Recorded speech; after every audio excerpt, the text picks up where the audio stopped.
celebrate. Celebrate good times. Come on. Let's celebrate. There's a party going on right here. A celebration to last throughout the years. So bring your good times and your laughter too. We gon' celebrate your party with you. Come on now. Celebration. Morning, everyone. Let's all celebrate and have a good time. If you're joining us now, and I want to thank everybody who's here timely and ready to go, we want to invite you to use the chat to share your school site or region. Give us an idea of where you are joining us from, and we'll get started in just a moment or two. It's time to come together. All right, who's going to go first in the chat? All right, Pasadena, California. That's SoCal. Anyone representing any other part of the state here so far this morning? It's a celebration.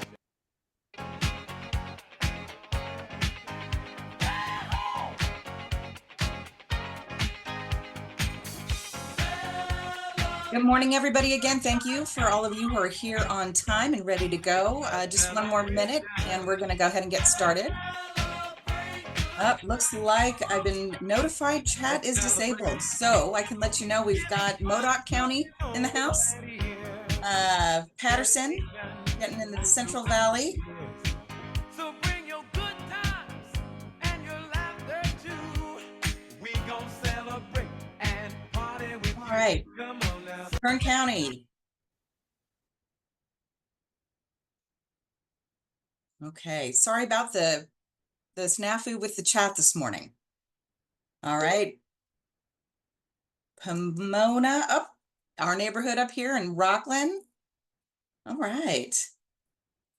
Looks like we have most of the state covered so far. As I'm sure as more are joining, feel free to share where you are joining us from. All right. If you are here for the California Student Aid Commission's All In and Ready webinar, then you're in the right place. And given the music that you just heard, you probably realize we're here today to celebrate. We'll move to the next slide. All right, to start us off, since you are here, wanted to let you know that we will endeavor to have you on your way by 10 o'clock this morning. And as we just discovered, since the chat's not working, please be sure to use the Zoom Q&A feature to ask any questions. We do have staff standing by ready to respond. As I'm sure as you've entered, you got the notification that we're recording. The recording of today's meeting will be put on our Student Aid YouTube channel and our website. We also have closed captioning available that's able to be turned on with the meeting toolbar. And join us on all of our social media platforms at CA Student Aid. So we hope that we definitely encourage you to join us there. Next slide, please.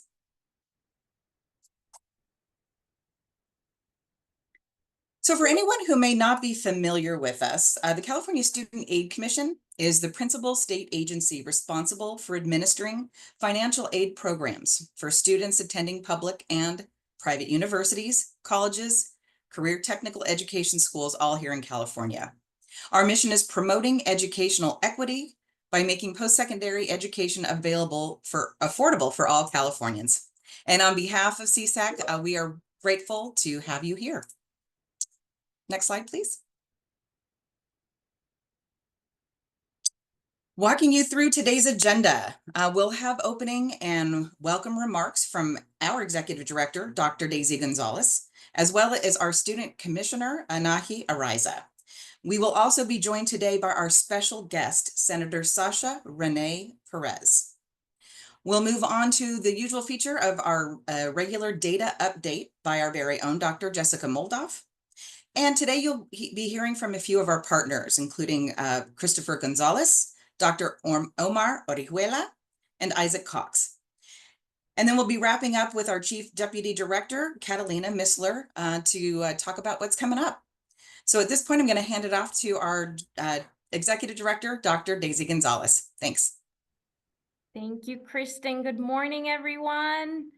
It is indeed a celebration, and I want to start off by just saying thank you for being here. I know that reaching you through a virtual environment is what actually helps us reach all of you in communities like Kern, Patterson, and it really makes a difference. So I just want to say thank you for being here. I want to be brief in these opening remarks because I will pop in later on. And I actually want to introduce and thank a very special guest for being here. And that is our very own student commissioner, Commissioner Araiza, who was appointed by the governor in 2023. So yes, she has seen all of the transformation, both as a student and as a statewide advocate for all students on the California Student Aid Commission since 2023. She will soon be a UC Berkeley graduate, so one more thing to celebrate. So after she's done speaking, please celebrate her incredible accomplishment. She's majoring in global studies and has 2 minors. She's from Imperial Valley College and Mexicali. And I can tell you that she is the fiercest champion for all of our mixed status families, our undocumented students, because it is both a lived experience and a passion. She's also the reason, at least for me and the team at CSAC, why we're so excited to be here with all of you. We are celebrating being 5th in the nation in terms of FAFSA completion for high school seniors. And that really is a marker for us for all of the incredible work. We did not get here by luck or mistake. It was all hard work. And it was the best of humanity showing us what we can do during a very difficult time. I want to share more about that, but first, I want to hand it over to Commissioner Araiza to welcome us all, and of course, so that we can celebrate her. Anaí? Good morning, everyone. Thank you, Dr. Gonzalez, again for the kind words. I'm, as always, just so honored to be such a proud commissioner of the California Student Aid Commission. From my experience across a lot of different spaces, the California Student Aid Commission is truly always leading the way and always open to student remarks. And so I'm eternally grateful to be a part of this space. So first and foremost, I want to say thank you to all the staff, students, financial aid professionals, and everyone joining us today this morning. It's always an honor to share space with you all. As Dr. Gonzalez noted, I'm a 4th year undergraduate student at UC Berkeley, and I'll be graduating this May. But first, I also wanted to acknowledge the uncertainty facing our students at this very moment. There's a lot of rapid changes, declining support, and more than ever, our students need to feel our support. They need our support to get to the finish line. So as the title of the webinar suggests, we need to be all in for our students in this moment. To the students, please know that we see you, we understand you, and we want to be there for you. In light of all that, I really want to stress the importance of filling out the FAFSA and the CADA. As we're all here, we all know the importance of filling that out and getting, we're celebrating today that we're 5th in the nation, but of course there's more to be done. And so California is also incredibly privileged to have leaders at CSAC across the state, on the legislature, opening up the CADA for all students. And so we want to ensure that even if students are concerned about federal funding and are concerned about any access coming from that side, that they still have access to all the support that California provides, the Cal Grant, the Chafee Grant, and all other avenues of support that is still available to our students. And lastly, as we look towards the end of this school year and think about the next school year, I want to encourage our counselors, our financial aid professionals to lead with optimism. I know that these are really, really scary times. I, as a student, feel, even as I'm graduating, feel a lot of that uncertainty for my fellow students. And so we're all aware of the reality of our situations, but right now, we should be leading with optimism. We should be looking to you as our advocates to push us forward. Be persistent. Talk to your students about the support that is available to us and to our students. You are our guiding light. You are the guiding light that leads all of this work. And so there are always networks of support behind you. So please never, ever lose your brightness. thank you so much again for allowing me to speak and have this moment to begin the webinar with you all. And thank you so much.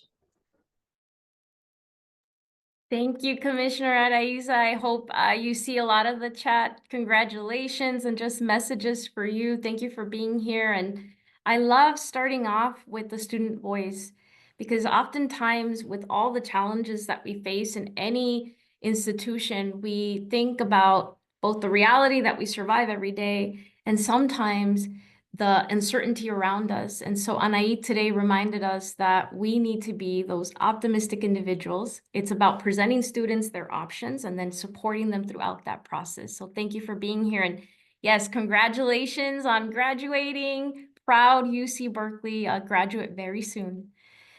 Team, if we could go to the next slide. I know we have another very important guest, but I wanted to just provide us some foundational starting points. You know, we started this journey with knowledge that the federal application would be delayed by 2 months. And we started to do things a little bit different. Everything from the statewide webinars to the way that we were organizing with our partners and asking our partners to join us in these efforts. And so today we're here to celebrate the outcomes of all of your hard work. So thank you to each of you who have joined us throughout the last 8 months.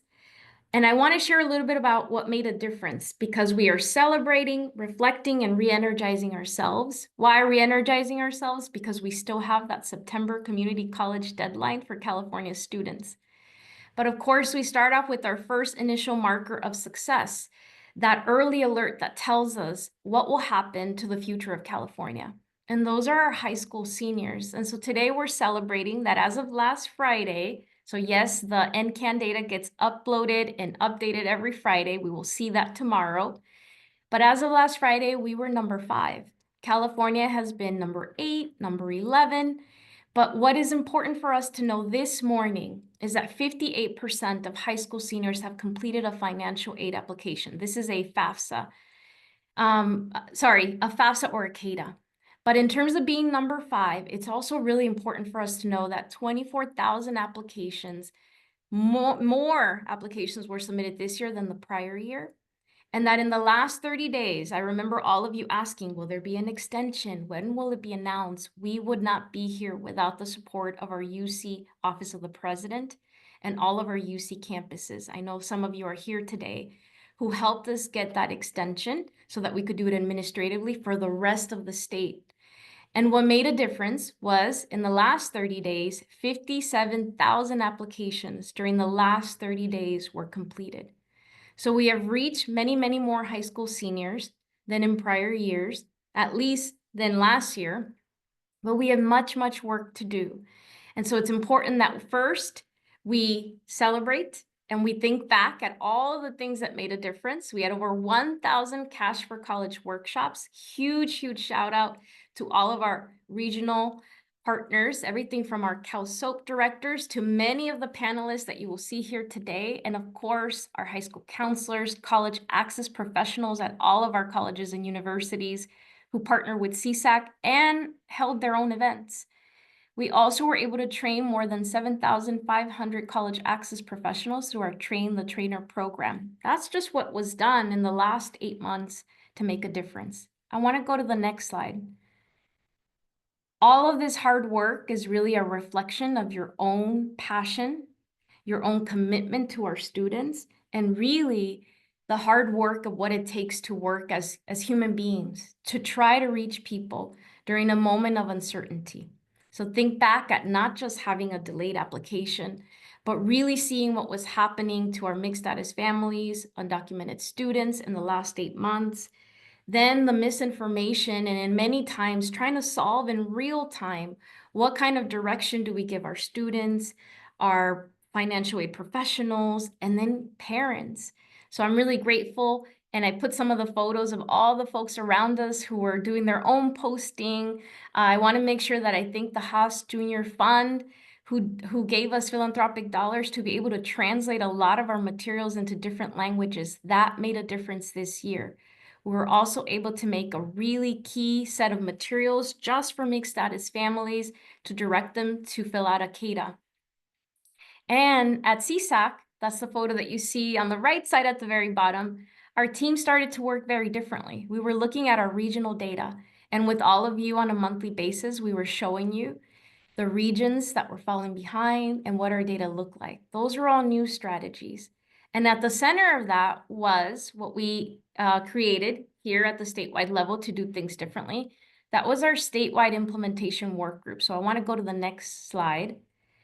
It was a group of individuals appointed by their organizations, by their segments. So you see a lot of familiar names. These are the statewide leaders who work with CSAC across the state, everything from coordinating our communications to joint events to joint advocacy. And the most important thing for me, that they became the voice for college affordability and financial aid application completion. So I want to make sure that we thank everyone that you see on here. This was a new practice for us at the statewide level. And I can tell you that the focus of this webinar is to discuss what worked really well for these organizations.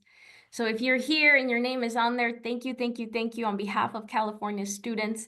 And for everyone else that's here, I can't wait for you to hear from the panelists who are here today with us, who participated as a part of our implementation work group, and have important reflections about what their organizations did really well and what they're going to carry as we head into the September 2nd deadline for community college students. With that, I want to head to the next slide, please. And I want to introduce a special guest. So I want to make sure that she's here. Senator Sasha Perez represents proudly the 25th Senate District. She is the chair of the Senate Education Committee. That's really important for all of us here today. She's a fierce champion for student success. Some of you may know her from her prior roles, certainly when she was a key member for the Campaign for College Opportunity. But she is someone that understands college affordability and access, both as a personal journey and a professional calling. And no matter what role she has had, but certainly the one that she has today at the statewide level, she understands what our students and families go through, the journey from knowledge and awareness that college is for them to what it would take for them to be successful. We're so grateful that she lends her voice to students and to encourage students to become leaders. And of course, for her partnership to introduce Senate Bill 323 and Senate Bill 416. So with that, I want to see if Senator Perez is here. And if she is, we'll transition to her. If not, we'll have to come back to that part of the program. Kristen? I just got a notification from Alex, and her office just texted she will be on shortly. So she's not here just yet. She'll be here momentarily.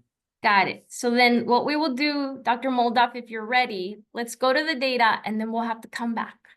Thank you. All right, great. Thank you. Jessica Moldoff, Dr. Jessica Moldoff, Deputy Director of Research Analysis and Program Innovation here at California Student Aid Commission. So next slide, please. So those of you who joined into our webinars before are pretty familiar with the way that we're going to show the data here. What's different is that we're going to show data that shows what the progress we've made. So first, the Race to Submit updates. So this is our dashboard as of last week, right after the deadline. We had nearly 58% completed FAFSAs and CADAs. So it means of the high school seniors who are enrolled across California in public institutions, that's how many of them had completed their form. This compares to the 23-24 academic year, where at the same point in time, also April 4th, we were at 59%. The note, that was our all-in year, our high point year. So rather than being, I think for a while there, we were falling like 10 percentage points behind. So we've been able to make up a lot of the gap. We're not quite there yet. So we definitely have more room for growth next year to get closer to that original AB 469 all-in year. But we are getting a lot closer to them and recovering a lot from the kind of the backslide we experienced as part of the 24-25 year with all the FAFSA technical issues. Next slide, please. So what does that look like in terms of numbers and this is where we can actually see where we're at compared to 24-25. As a result of numerous reasons, we don't have a race to submit as of April 2nd for 24-25, but we do, of course, have access to the numbers underneath. And this is where you can see how much further ahead we are in the same point in time compared to 24-25. And then that we really are, for a long time now, we've been sort of in the middle of 24-25 and 23-24 as our low year and our high year. And the fact that we're getting so close to that high year really speaks volumes in terms of what we've been able to accomplish. And also the CADA numbers here. I will note that a lot of the reason why the CADA numbers are higher is that it is reflective of how many mixed status students we have using the CADA. That's primarily the reason why the number is higher than 23-24. But we actually do see our numbers for the undocumented students using the CADA are actually, the decline is slowing down. We've seen a decline over many years, but it does seem like that decline is at least slowing compared to 23-24 in the same point in time. So this is just for the new first-time filers who are recent high school graduates. We're using the 19 and under age proxy to determine that. On the next slide, we have all first-time filers. So not filtered by age. This is all students who decided to fill out the FAFSA this year or the CADA this year that they didn't do it last year. So this is where we can see that for all filers, we've exceeded 23-24. We're having a lot more of those older students who are coming back or coming to college potentially for the first time. So we're seeing a really good bounce back in both the FAFSA and CADA numbers for all first-time filers. So then the next slide. So we have the pause for celebration. So that was comparing year over year, and of course we had a month ahead. We had a month more than 24-25 for this year. April then is not the same as April this year. But when we kind of speed up, so 24-25, the deadline was a month later. Where are we at compared to that month later deadline? We're still ahead. We saw an incredible increase of about 9% over last year, which is exceeding, like we had hoped for 5% at least over last year in order to try to get us on the timeline to meet and exceed the 23-24 numbers. But the fact that we've been able to nearly double that goal is really speaks volumes for what everyone here has been able to accomplish. And also, as echoing the last chart, we see that for all applicants, we're even above and beyond where we were at the same point in time for 23-24. And as Dr. Gonzalez mentioned earlier, we are number 5 on the NCAN FAFSA tracker, which going back, it does seem like this is the highest we've been able to achieve on the FAFSA tracker in terms of like how many students, what percentage of seniors we've served compared to the overall national percentage of seniors. So hoping to potentially get in the an even better number after this week, because of course March 28th doesn't account for all the additional applications we got in with that weekend right at the deadline. And then this on the right side is where we actually have the charts from NCAN, where you can really see visually why we're number 5. It's like we have a really good bump with that actually at March. And of course, we're expecting another bump with the next data flow. And as a data person, I am amused, of course, by the year over year change, because you can see a little bit where California and national have been cut off because we're getting so high up that we've broken the graphic on their Tableau dashboard. So looking forward to more graphic glitches next week, this week, as we continue to really hit those high numbers. So next slide, please.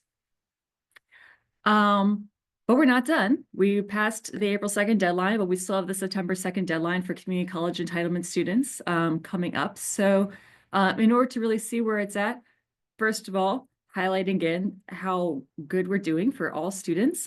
For the left side is the charts for the gray year is the 23-24, the high all-in year.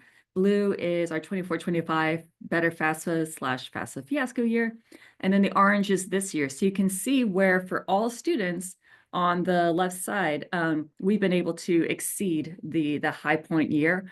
However, if we filter it to just community college students, and the first time community college students in particular, so those incoming freshmen, that's where the gap appears. So that's really where we're trying to shift next, is to try to address that gap to make sure that orange line on the right side looks like the orange line on the left side. So with the next slide, this is where we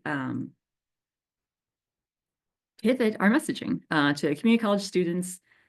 It's time for them there's still time for them to apply for financial aid, to lock in that entitlement Cal Grant. And there's the QR code on the screen. So students can get started and close the gap for September. Thank you, Dr. Moldoff. Thank you for that summary. So colleagues, congratulations for all the hard work that you've done. We would not be here if it weren't for all of you and every single interaction that you had with every single student. So every time that you talked to a student, replied to a parent, that's what made the difference. And so we want to say thank you. Thank you. Thank you for that. Of course, the September deadline is right around the corner. And so you're going to see CSAC really pivot on the messaging. And then, of course, so grateful to the California Community Colleges Chancellor's Office for all of their partnership to redo all of their communications and to partner with CSAC to make sure that we are reaching the communities that need us the most. With that, I want to hand it over to probably our Chief Deputy, Catalina Missler, unless our special guest is here, Catalina. Okay. So then, Catalina, I want to say thank you for all of the hard work that you've done and for moderating our incredible panel of partners who have joined us across the state. Isaac, Dr. Orihuela, Christopher, thank you for being here and for all of the partnership that you gave us in the last few months. I know that what we've done here can be a model for other states and that we are not done here and that you share the same commitment. I'm just grateful to be a human being on this earth with all of you. So with that, Catalina, I'll hand it over to you.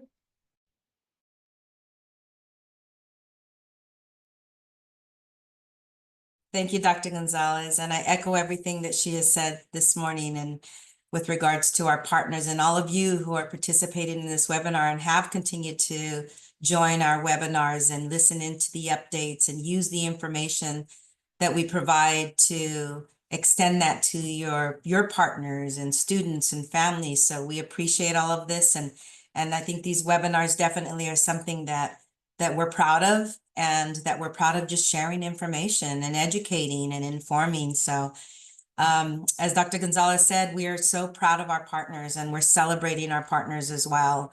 And I think that we couldn't have done that when Dr. Gonzalez came in and said we need to do something different and bring all our partners in. That just didn't include our segment partners in the campuses and the high schools. It included all of these partners that already have established programs and have communities already that they built to provide resources and information. And we're proud of all our partners on this implementation work group and all of the work that they've done and all of the connections that they've connected CSAC to as well. So it's like that first year, it's like that marriage, that honeymoon period, but we're going to keep this going on because this is definitely something that we know that has to be part of the work that we do. We have to continue, as we cannot do this alone. We need all of you and even beyond the partnerships that we have today. So with that, we're going to hear from our partners, and I'm going to share first what the group, the implementation work group, has done.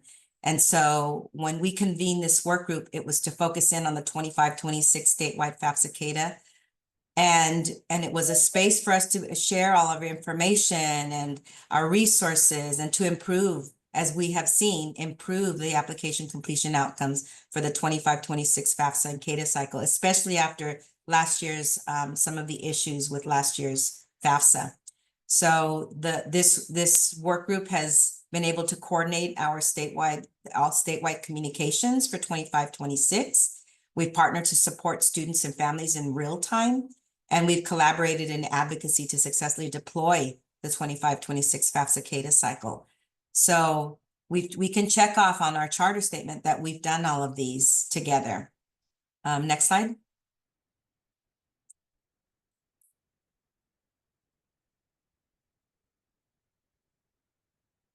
Next slide.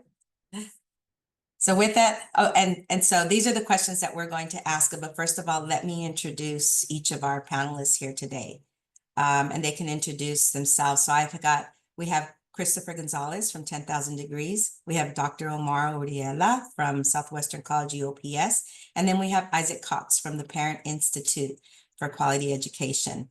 So with that, I will have them introduce themselves. Christopher, we'll start with you. Catalina, can we have Senator Perez speak?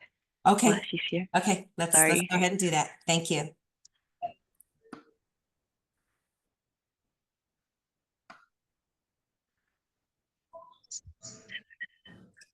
Hi. Hi, everyone. Can you guys hear me? Yes. I'm going to have to step away in just a second because we're voting. We're actually on the floor right now, so I apologize. But just really excited to be here with you all today and for all the partnership that we've had together already around legislation.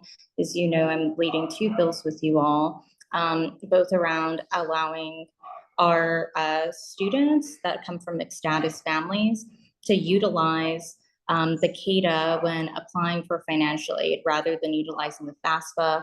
We know that we've heard from many individuals across the state about concerns about data privacy, so we're hoping to address that, as well as creating a working group to create more uniformity with financial aid letters. Give me 1 second.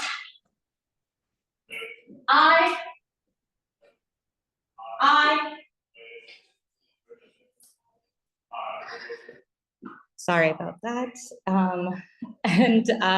You know, have been really excited for the partnership that we've had together around all of this really important work right now. I think, you know, more than anything, as somebody that comes from the education space and has spent, you know, most of my career working directly with students, I understand what a game changer financial aid can be. And you know, whether or not a student chooses to go on to pursue higher education really depends on their financial aid access. It has such a huge, tremendous impact. And so when we talk about, you know, preparing our students to go to college or preparing our future workforce, in my opinion, you know, this is really how, you know, we create a system that best supports those students and helps those families and those individuals get to the point of saying, yes, I can go to college. This is possible for me. This is an economic reality for me, because we know so many of our first-time students are also taking care of family members. They have so much responsibility. They're trying to manage the challenges of increased housing cost and increased food cost, on top of also navigating going to school and also working full time. So I thank you all for all of the work that you've been leading and all the partnership that we've had already. It's been really amazing getting to work with CSAC now in this capacity, and excited for our legislation. So the FAFSA CADA bill we're going to be presenting in just a couple of weeks, as well as the financial aid uniformity bill. So both pieces of legislation we're very excited about.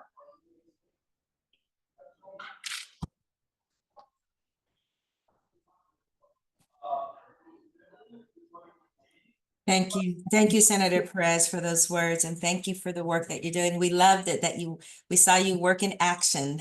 So we appreciate that. And I think all of the participants today appreciate your work, and also seeing the work that you're doing and what you stand for. So we appreciate your time here today and giving us those your words of wisdom, and also just the fact that you stand for what is right for these students. So thank you, Senator Perez. Yeah, thank you so much. It's an honor to be here, and I just really want to thank you all for all of the work that you're doing. And you know, these are really tough and trying times, but we have to be strong and brave and resilient for students and their families. They're depending on us. And so, you know, I remind myself of that each and every single day, and I appreciate folks like you all who are just so deep in this work. So it's hard work, but it's absolutely worth it. That's right. Thank you. Okay.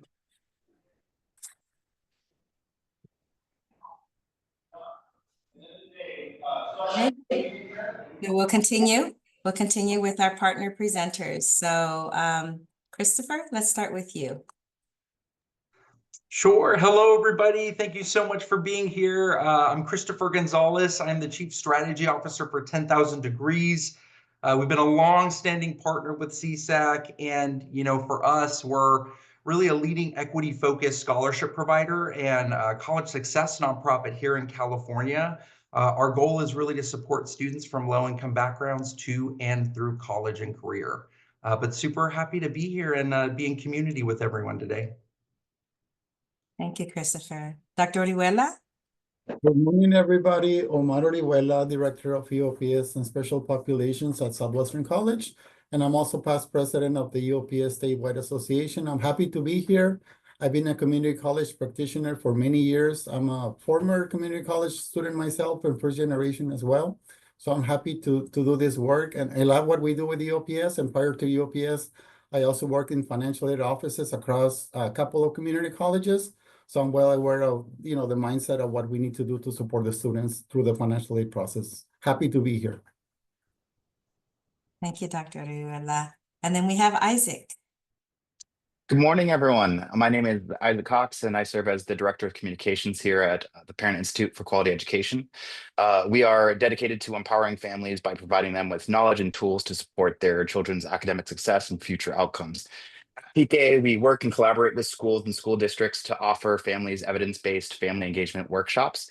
And these programs improve the educational outcomes of their students, particularly those of underserved communities, including English learners and mixed status families.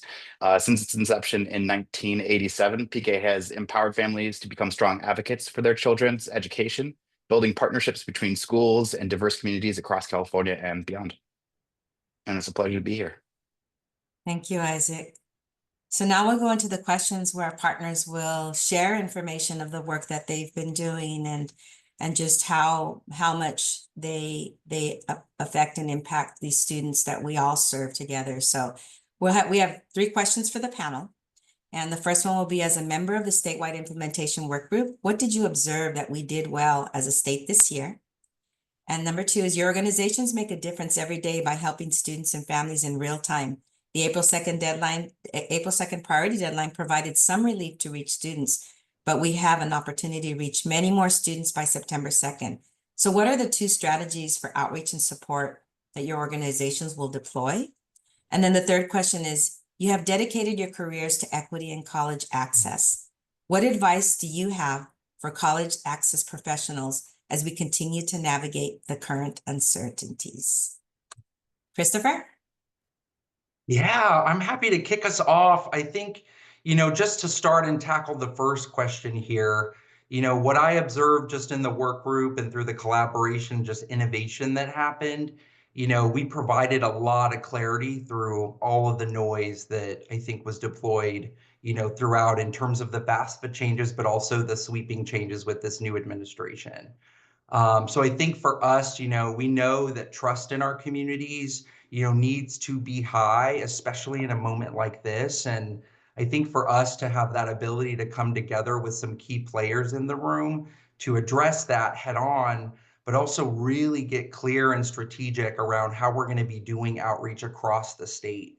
So it was really outside of, kind of our normal day-to-day, and really kind of looking at the data and really combining it with community and student feedback all at the same time. So for me, I think, out of all of the years I've been involved in financial aid in the last 20 plus, it felt the most strategic and coordinated and transparent. And so, huge shout out to CSAC and the work team, but, also huge shout out to our communities who still trusted us, opened their doors, and allowed us to do the work together.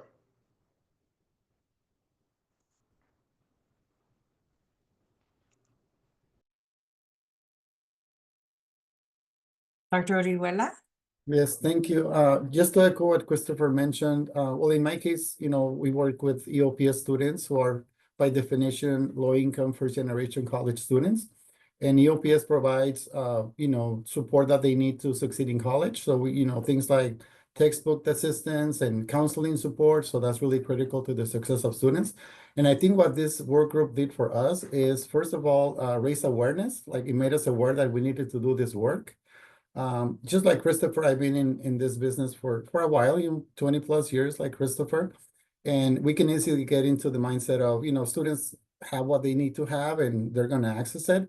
But it was a reminder that we needed to mobilize, not only locally, but across the state.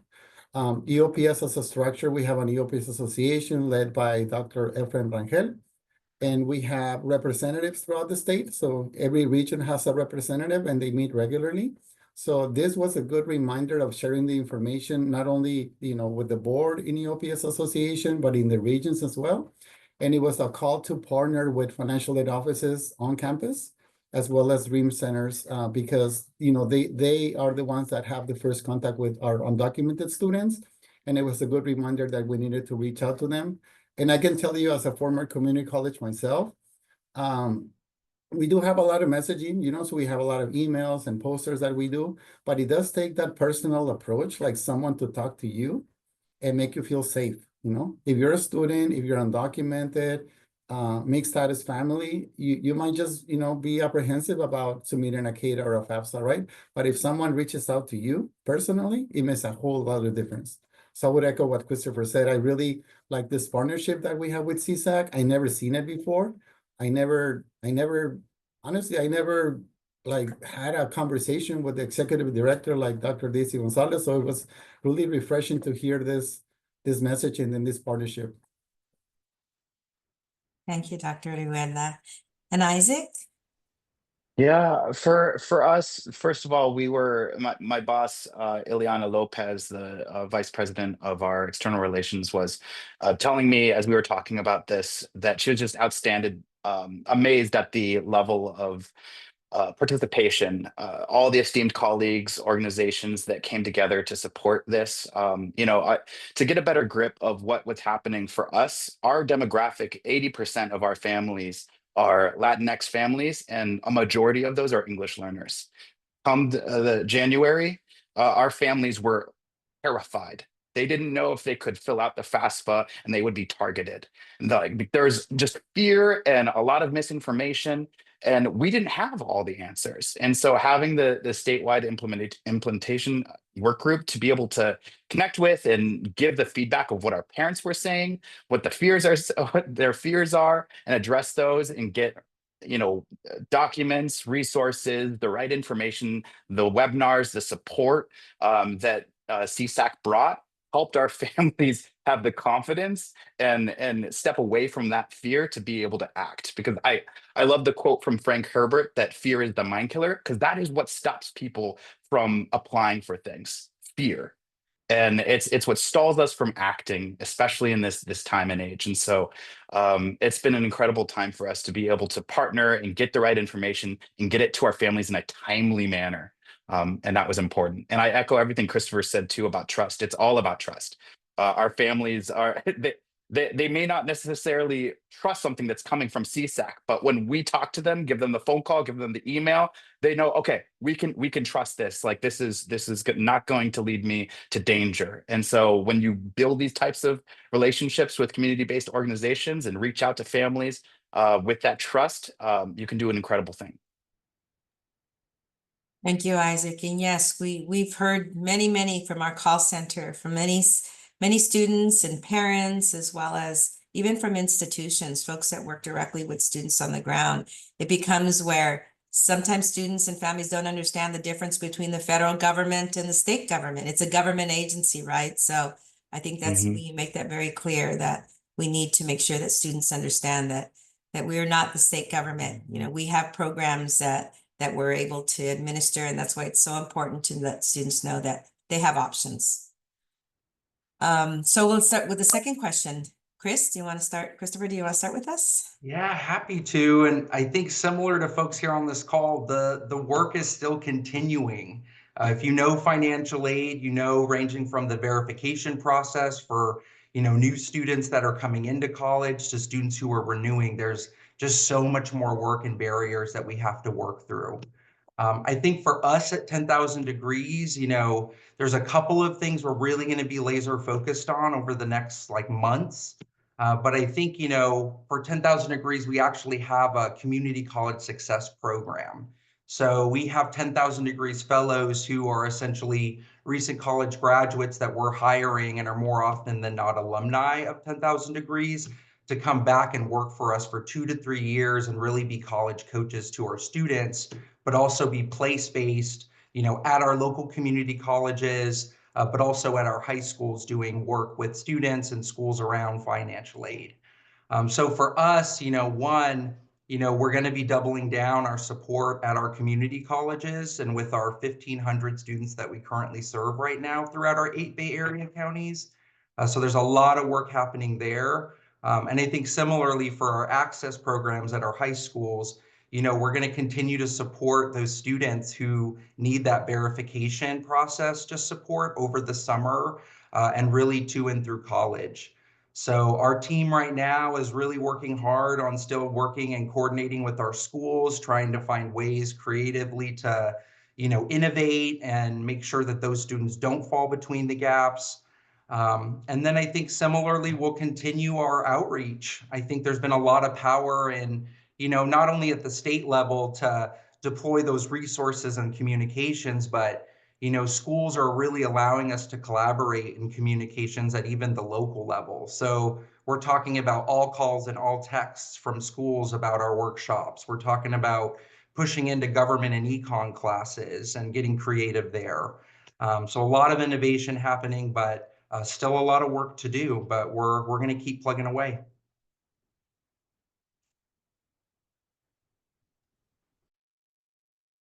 Can I jump in, Catalina? Yes, please, Dr. Orihuela. Yes, so for us, again, this was a good reminder. So moving forward, 2 things come to mind. First, we need to continue our messaging with the regions across the state. I can tell you that my colleague from San Jose City, Dr. Fabio Gonzalez, recently led a California Features Conference where more than 300 students and staff attended. And it was a partnership with Umoja and Puente and other organizations in community college. So we would like to continue those type of, partnerships. And again, a call to our constituents to make sure that we, keep undocumented students at the forefront of our planning. We serve about 100,000 students across the state.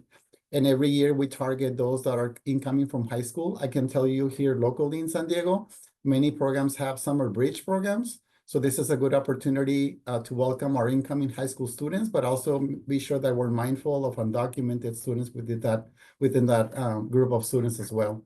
Now, and then, also we have an annual conference that we organize, and we have also a spring training. The conference is held normally in October, November, and it's attended by about 600 EOPS practitioners. So I'm also already thinking of reaching out to the board and make sure that we focus our messaging on serving undocumented and mixed status family students. I think it will be a good opportunity to reach out to the community of EOPS so that we keep our students at the forefront of our planning. Thank you, Dr. Orihuela. Isaac? Yeah, I want to start off by just giving a shout out to Jake Brimmer, the Deputy Director of Policy and Public Affairs at CSAC, and Michael Lemus, the Outreach Marketing Manager at CSAC. They both helped us at PK be able to offer our own webinars to our families. I believe in February, we were able to get over 150 families online for a little over an hour of a webinar to talk about the CADA and the FAFSA. And it was incredible support, incredible resources. And that's what we want to do more of. We want to have more partnerships like that with CSAC going into September, getting our families ready to fill those forms out. In addition, I think for us, it's continuing to adapt our curriculum. We partner with around a little over 500 schools throughout California. And in our family engagement programs, filling out the FAFSA and the CADA is a part of the the 8th workshop that we do. for the schools. And so we continually will work with our facilitators to make sure that they have up-to-date information about what is happening in that given time, so that the families have the information they need to be able to guide their kids in filling out those forms, as well as participating in all the digital promotion and communications that are extended our way through the toolkits that are provided. So for us, we use an app that has a database of all of our alumni parents that we continue to use to promote to over 40,000 parents that engage on that platform. So we will continue to provide them with FAFSA and CADA information and resources, how to do videos, as well as create our own content on Instagram, TikTok, and any other platforms where it's relevant to get them the information they need.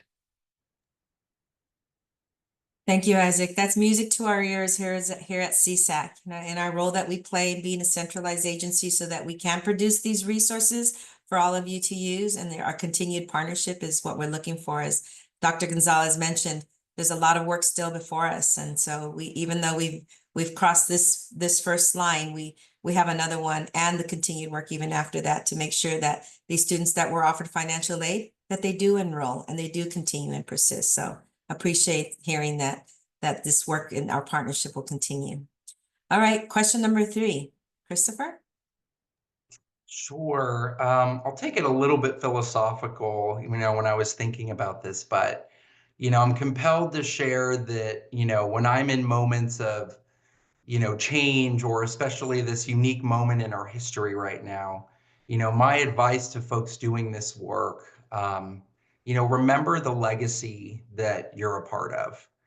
For those of you working in nonprofits, in the public sector, we exist as organizations because of government instability. We stem from social movements when really we think about community needs needing to rise up. And I think we represent the people. We are the voice there. And I want you all to really think about that and just take pride in that. I think the work is really, really tough right now, and we serve a purpose. We've got through it before. We're going to get through this together now. I will also say, this is a time to innovate. With turmoil and sometimes chaos, there are opportunities for us to think of new strategies, of new partnerships, collaboration. And it's going to really require all of us to, 1, be well and be healthy, but 2, to really not create silos and reach out to your folks and your communities to, strategically do similar to what we did on the work group, which is work together. So I say that all coming from that place of community, but ultimately at the end of the day, take care of you. Put your mask on first. And I want you all to remember that this is a marathon. It's not a sprint. But yeah, I think that's what comes to mind for me.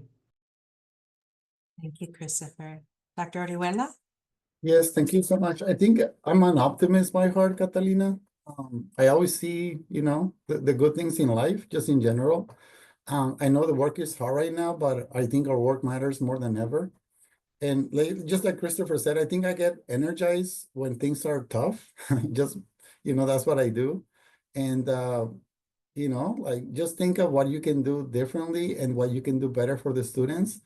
And rest when you need to rest, and do self-care and all the things that we need to do when we're not in the office. But when we are in the office, then work hard and partner with others, something I learned in community colleges, at least, or in education as a whole, everybody wants to help each other. Sometimes you come across, colleagues that, maybe they're not in a good place for whatever reason. But for the most part, I think we always want to help each other. We always want to help the students. We always want to, look for the future in a positive way.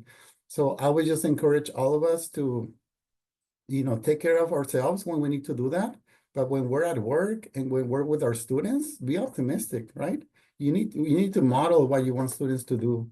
So if students come, to your office and they're, afraid or concerned, then our job is to really lead that way for them and say, no, this is gonna pass. Whatever we're dealing with is gonna pass.